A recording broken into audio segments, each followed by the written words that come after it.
de um atropelamento fatal que comoveu a população de Mato Grosso. Há 3 anos e meio, o verdureiro Francisco Lúcio Maia, de 48 anos, perdia a vida na Avenida Miguel Sutil, aqui na capital. A responsável pelo crime, uma médica que fugiu do local sem prestar socorro.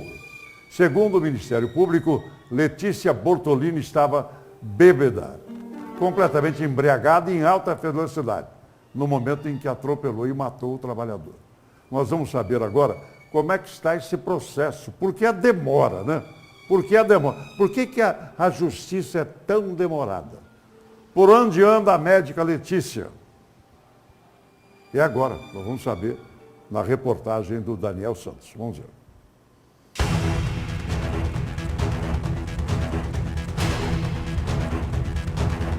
A banca continua aberta e recebendo clientes em busca de frutas e verduras frescas.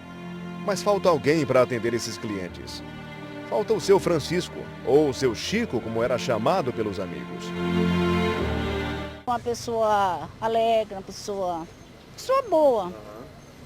Infelizmente, só sentimento.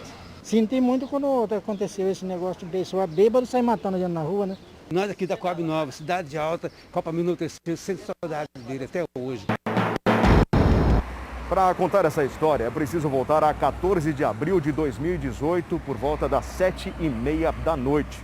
Francisco Lúcio Maia, de 48 anos, passava aqui por essa rua, saindo do bairro Cidade Alta, para chegar na Avenida Miguel Sutil e seguir na direção do bairro Copa Mil. Essa sinalização horizontal, vertical, não existia. Não havia faixa de pedestres. Francisco empurrava um carrinho de verduras. Ele já havia encerrado o expediente, seguia para casa. Quando ele chegou aqui, nessa parte do canteiro central, teve dificuldades de subir com o carrinho. As rodas travaram.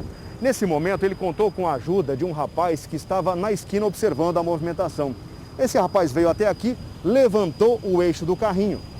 Seu Francisco saiu da frente e foi para trás para continuar. Momento em que veio um carro em alta velocidade e o atropelou. O impacto foi tão forte que seu Francisco bateu no poste e em seguida aqui nessa árvore. O carro não parou, continuou em frente, seguiu aqui ó, nessa direção, o bairro Verdão. Dentro do veículo, uma médica dermatologista, Letícia Bortolini, hoje com 41 anos, e o marido dela. Segundo as investigações, ela dirigiu o veículo. A testemunha do atropelamento, quando percebeu que a motorista não havia parado, ele deu a volta, pegou o carro e foi atrás. Segundo as investigações, ele alcançou o veículo da médica a aproximadamente 5 quilômetros à frente, ainda no eixo da Miguel Sutil.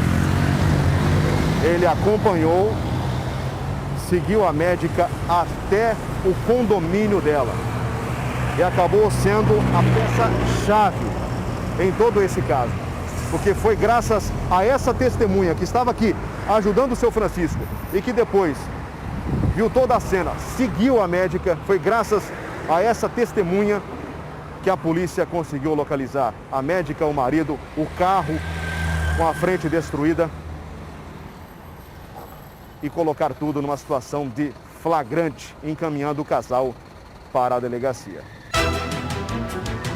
A médica foi localizada em um condomínio no Jardim Itália e, segundo a polícia, em visível estado de embriaguez. Presa, encaminhada à central de flagrantes, acabou liberada pela justiça pouco depois. Passados 3 anos do atropelamento, a médica nunca procurou nem tentou contato com a família da vítima, confirma a filha do seu Francisco. Agir da forma que agiu, tratou meu pai como se trata se fosse um animal, não parou, não deu assistência. Até hoje não procurou para falar, família, vocês estão precisando de algo, eu posso ajudar em algo, entendeu? Não mostra nenhum pingo assim de arrependimento. Segundo a denúncia do Ministério Público, mesmo Bortolini assumiu a condução do veículo pertencente ao casal, um Jeep Compass. Além de estar com a capacidade psicomotora alterada em razão da ingestão de bebida alcoólica, ela passou a imprimir velocidade incompatível com as vias públicas. Ao trafegar pela Avenida Miguel Sutil, que tem por velocidade máxima permitida 60 km por hora, a médica atingiu a velocidade de 103 km. Durante a investigação, delegado e peritos não se entendiam sobre a velocidade do carro da médica no momento da batida. O primeiro laudo atestava 30 km por hora. Já o segundo laudo oficial, 101 km no momento do atropelamento. A velocidade ainda é inferior ao apontado pela empresa forense Lab, especialista em perícia e contratada à época pelo delegado Christian Cabral, da Delegacia de Delitos de Trânsito. Segundo esse laudo, o carro da médica estava a mais de 118 km por hora. O laudo traz uma informação também de que a velocidade estimada do veículo no momento desse choque estivesse entre 30 a 40 km por hora. Particularmente, nós, enquanto autoridade policial encarregada da apuração desse caso, não concordamos com esse ponto específico do laudo. Não concordamos porque essa informação não está em consonância com os demais elementos coligidos durante a investigação, em especial com a distância e a intensidade com que o corpo da vítima foi arremessado após o choque. Um veículo, numa velocidade de 30 a 40 km por hora, não tem a mínima possibilidade de, ao se chocar contra um corpo físico, lançá-lo a uma distância tão grande e com uma intensidade tão forte que faça com que vários de seus ossos sejam quebrados com o impacto contra o objeto fixo. Letícia Bortolini responde a 3 processos no Conselho Regional de Medicina por ter atropelado e não prestado socorro à vítima, mesmo sendo médica. Ela pode perder o registro profissional. Na esfera civil, a família da vítima pede ressarcimento dos gastos fúnebres no valor de R$ 6.600 e outros R$ 225 mil por danos morais. E ainda na esfera criminal, a primeira audiência de instrução, que é a fase de produção de provas na Justiça, está agendada para o dia 2 de dezembro. A médica responde pelos crimes de homicídio com dolo eventual, quando se assume o risco de matar, omissão de socorro, fuga do local do acidente e embriaguez ao volante.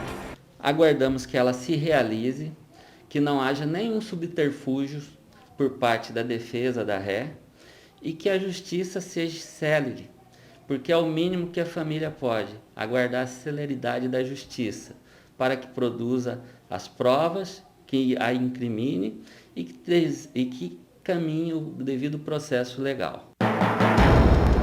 Letícia segue trabalhando normalmente em uma clínica de dermatologia no bairro Jardim Cuiabá.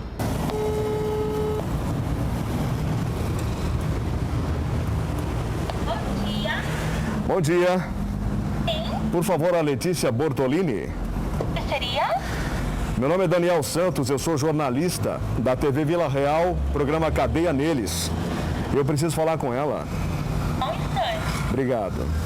Vamos tentar conversar com ela, saber a versão que ela tem a dizer depois de todo esse tempo, sem nenhum contato, nada com a família do verdureiro,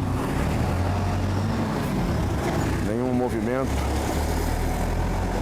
no sentido de oferecer uma ajuda, algum pedido de desculpas, nada. E também não falar sobre esse caso. Esse período todo ela não deu a versão dela, nenhuma entrevista sobre o atropelamento e morte do verdureiro Francisco. Oi?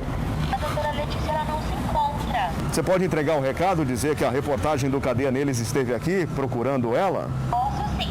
Tá bom, então. A gente tem muito interesse em saber a versão dela, o que ela tem a dizer sobre a morte do verdureiro Francisco, tá? Ok. Obrigado. Por nada. Pouco antes da nossa chegada, tinha um rapaz aqui na porta.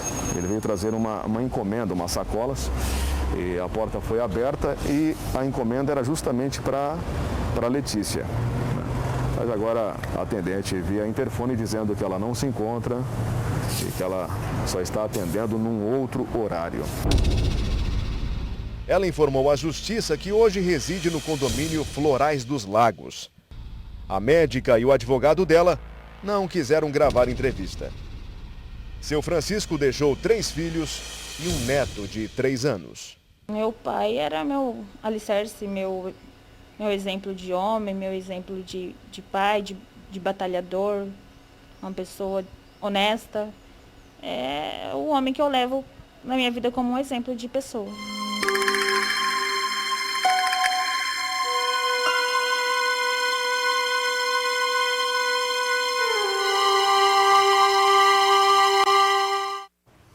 Parabéns a Fran, foi nossa colega de trabalho aqui, e que é filha do verdureiro por persistir com a justiça. Em nota, o Conselho Regional de Medicina do Estado informou que não fornece informações sobre qualquer procedimento administrativo em trâmite, assegurando o sigilo previsto em lei. O CRM de Mato Grosso disse ainda que apura e julga as denúncias devidamente identificadas dentro dos princípios da legalidade, com direito à ampla defesa e do contraditório. Informou ainda que, quando necessário, instaura processo ético que é julgado da mesma forma, sendo as punições aplicadas, quando cabíveis, quando prevê a lei.